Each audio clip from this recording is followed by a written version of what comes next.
오늘의 본문 말씀은 유명한 씨 뿌리는 자의 비유입니다. 저는 한 번도 이 비유 말씀을 듣지 못했습니다.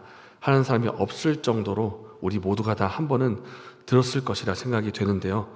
그럼에도 우리에게 익숙하지 않은 부분이 있습니다. 그것은 10절부터 12절까지의 말씀으로 예수님이 비유의 말씀을 하신 이유가 무엇이냐 하는 것입니다. 오늘의 본문을 시작으로 마가복음에서는 본격적으로 비유의 말씀이 등장을 합니다.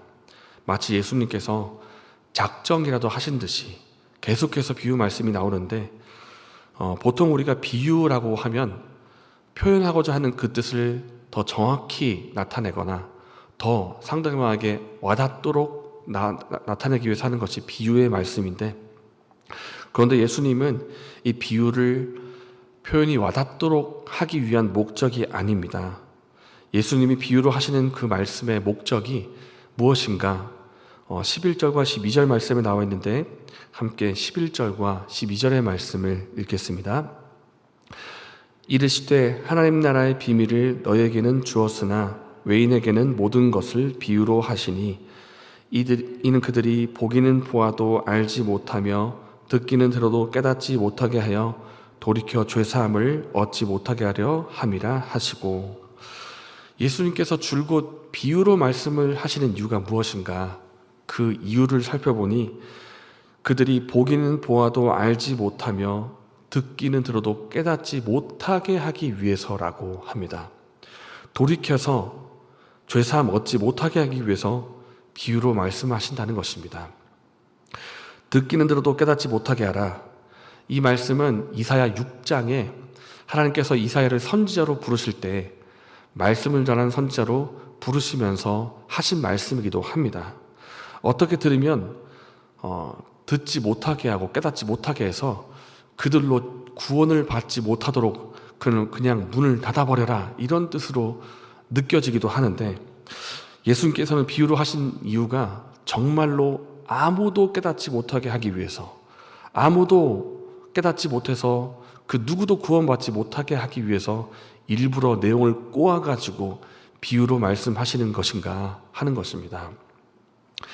예수님께서 비유로 하신 이유는 마치 리트머스 시험지와도 같은 것입니다. 예수님의 비유는 리트머스 시험지와도 같은 것입니다.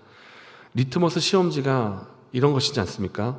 어떤 액체가 있는데 그 액체가 산성이냐 염기성이냐, 이것을 극명하게 구분하기 위해서 사용하신 것이 리트머스 시험지입니다. 리트머스 시험지에서 시험을 할 때 그 용액이 산성이다 그러면 그 시험지는 붉은색으로 바뀝니다. 그리고 그 액체가 염기성이다 그러면 그 리트머스 시험지는 푸른색으로 바뀝니다. 그래서 이 종이가 이 용액이 산성이냐 염기성이냐, 이것을 극명하게 구분하기 위해서 사용한 것이 바로 리트머스 시험지입니다. 이 시험지를 통해서 그 용액이 어떤 성질을 갖고 있는가 극명하게 나눌 수가 있다는 것입니다. 예수님께서 비유를 하신 것이 마치 이 시험지와도 같은 것입니다. 예수님이 말씀하시는 그 비유를 통해서 그 말씀을 듣는 사람이 말씀에 귀를 기울이는 사람인가, 정말 하나님에게 관심이 있고 그 마음에 영적인 갈급함이 있는 사람인가, 아니면 하나님에게 관심이 없고 그 말씀에 관심이 없는 사람인가 하는 것을 비유의 말씀을 통해서 극명하게 나누신다는 것입니다. 오늘 본문에 씨 뿌린 자의 비유를 예수님께서 말씀하시면서 9절에 이렇게 하십니다. 들을 귀 있는 자는 들으라. 너희에게 들을 귀가 있거든 듣고 깨달으라 하는 것입니다. 그런데 10절 말씀 보시면 아무도 깨닫지를 못합니다. 이 비유가 무슨 뜻이냐 아무도 알지를 못합니다. 심지어 제자들도 이 비유의 뜻이 무엇인지를 알지 못해서 다시 예수님께 나아가서 그 비유의 뜻을 물을 정도입니다. 아무도 깨닫지를 못합니다. 그러면 우리가 이렇게 말할 수가 있겠습니다. 예수님, 비유로 하지 마시고 그냥 말씀하시면 안 됩니까? 비유로 하시니까 우리에게 어렵지 않습니까? 그런데 여기서 우리가 주목할 장면이 하나가 있습니다. 비유로 하실 때 분명히 10절 말씀에 아무도 깨닫지를 못했는데 중요한 것은 그 비유를 알아듣고 싶어서 예수님께 다시 다가간 자들이 있다는 것입니다. 바로 예수님의 제자들이고 예수님과 함께 있던 무리들 가운데 누군가가 다시 예수님께로 나아갔다는 것입니다. 이들이 왜 다시 예수님께로 왔겠습니까? 그 비유의 말씀을 알아듣고 싶어서, 깨닫고 싶어서 다시 다가온 것입니다. 이들이 바로 예수님 보시기에 귀 있는 자들입니다. 알아듣고 싶어서 예수님께로 계속 나아가는 사람들. 그렇다면 예수님을 떠나간 사람들은 어떤 사람이겠습니까? 귀 없는 자들이요, 깨닫지 못한 자들입니다. 중요한 것은 예수님을 떠난 이 사람들은 설명을 해주어도 깨닫지 못한다는 사실입니다. 이들은 설명해 주어도 못 알아듣고 깨닫지 못합니다. 왜냐하면 애초에 이들의 마음속에는 하나님 말씀을 향한 관심이 없었기 때문입니다. 저들은 말씀을 듣고 싶어서 영적인 마음에 영적인 갈급함이 있어서 예수님께로 온 사람들이 아닙니다. 생각합니다. 저기 예수라고 하는 선지자가 있다고 하는데 어디 병을 한번 고칠 수 있는지 한번 구경하러 가보자. 이래서 예수님께로 온 사람들. 혹은 내가 배가 너무 고픈데 예수에게로 가면 빵 한 쪽 얻어먹을 수 있을까? 혹은 저 예수라고 하는 자가 자꾸만 우리 유대 동족으로부터 인기를 끌고 있는데 어디 저들이 저 예수가 말 실수하나 책 잡으러 한번 가보자.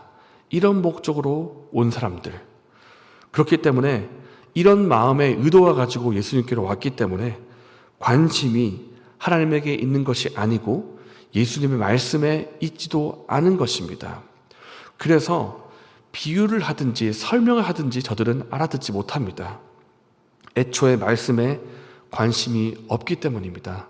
우리말 속담에 마음이 콩밭에 가 있다, 이런 속담이 있죠. 같은 공간에 있다 할지라도 마음이 다른 곳을 향해 있기 때문에 알아듣게 말을 해줘도 저들은 못 알아듣습니다. 속담에 낯 놓고 기억자 모른다, 이런 속담이 있듯이 애초에 관심이 말씀을 향해 있지 않기 때문에 비유를 해주어도 설명을 해주어도 저들은 못 알아듣는 것입니다. 예수님께서 하신 비유를 나중에 저들이 알아들을 때도 있습니다. 예수님께서 땅을 종들에게 맡기고 잠시 나라를 떠난 그 주인의 비유 있죠. 이 비유가 자기에게 하신 말씀인 줄을 알고 저들이 어떻게 반응하는가 하면 예수님을 잡으려고 합니다. 그러니까 잡아서 목숨을 빼앗으려고 하는 것입니다. 그러니까 들어도 듣지를 못하고 깨달아도 깨달은 것이 아닙니다. 애초에 관심이 말씀을 향해 있지 않기 때문입니다. 그래서 예수님께서는 이 비유의 말씀을 통해서 그 사람의 마음이 어디를 향해 있는지 더 극명하게 갈라내시는 것입니다. 그 마음에 영적인 배고픔이 있고 하나님을 향해 있는 그 사람은 처음에 그 비유의 뜻을 깨닫지 못한다 할지라도 깨닫고 싶어서 다시 예수님께로 다가오는 것입니다. 비유를 통해서 이것이 더 극명하게 갈린다는 것입니다. 만약에 예수님께서 문자 그대로 다 못 알아듣고 다 구원받지 못하게 하실 그런 목적이었다고 한다면 애초에 말씀 자체를 하시지 않았을 것입니다. 마치 요나처럼 니느웨를 가서 말씀 전하면 돌아올 것이 분명하니까 아예 말씀을 안 전하려고 하는 것입니다. 만약에 구원받지 못했으면 좋겠다, 전부 다 멸망했으면 좋겠다, 그런 의도였다면 예수님께서 말씀 자체를 안 하셨을 것입니다. 그러나 예수님께서는 모두에게 말씀하시되 비유의 말씀하셨습니다. 그 비유의 말씀을 통해서 누가 그 마음에 영적인 갈급함이 있고 말씀에 관심이 있는 사람인지, 누가 하나님에게 관심이 없는 사람인지 극명하게 비유를 통해서 가르치는 것입니다. 예수님께서는 모두에게 말씀하십니다. 귀 있는 자는 듣고 깨닫지만 귀 없는 자는 깨닫지를 못합니다. 오늘 씨 뿌리는 자의 비유가 바로 이것을 말씀하고 있습니다. 모든 밭에 말씀인 씨앗이 뿌려집니다. 모든 밭에 길가에도 얕은 돌밭에도 가시떨기에도 좋은 밭에도 다 뿌려지는데, 그러나 열매를 맺는 밭이 있고 열매를 맺지 못하는 밭이 있습니다. 밭의 상태가 다르기 때문입니다. 오늘 저와 여러분의 마음밭은 어떠하십니까? 우리의 마음은 하나님을 향해 있습니까? 그리고 우리의 귀는 하나님 말씀을 향해 기울이고 있습니까? 아니면 세상의 다른 것에 마음과 귀를 기울이고 있지는 않습니까?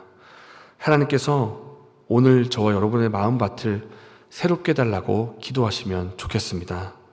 우리의 마음에 영적인 갈망을 허락하여 주셔서 우리의 마음이 가난한 심령이 되게 하여 주시고 겸손한 마음이 될 수 있도록 하여 주시옵소서.